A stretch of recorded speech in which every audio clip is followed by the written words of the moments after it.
Hello everyone, this is me Riya.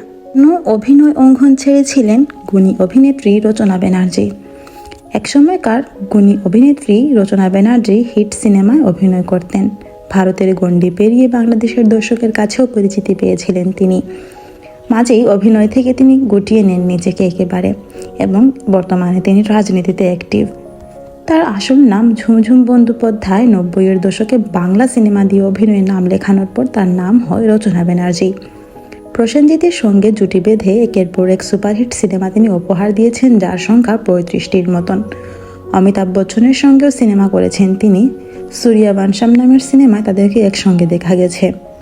তিনি অভিনয় থেকে সরে এলেন কেন, এই প্রশ্নের জবাবে বলেন, দিদি নাম্বার ওয়ানে কাজের শুরুর পর থেকেই তিনি ব্যস্ত হয়ে পড়েন।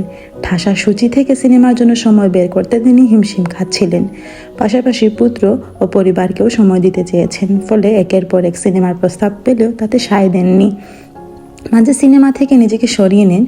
রামধনু ও বৌদি.com এরপর আর কোনো সিনেমাই করেননি।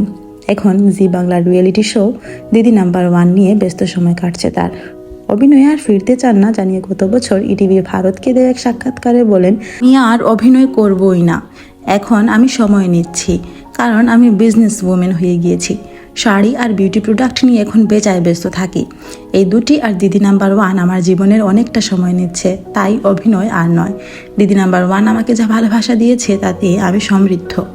অভিনয়ের নাম এলেও রাজনীতির মাঠে দেখা যাবে রচনাকে। দিদি নাম্বার ওয়ানের মঞ্চ থেকে এবার তৃণমূলের টিকিটে আসন্ন লোকসভা নির্বাচনে প্রতিদ্বন্দ্বিতা করবেন Rachna Banerjee. Thanks for watching. Please subscribe to my channel and follow for more.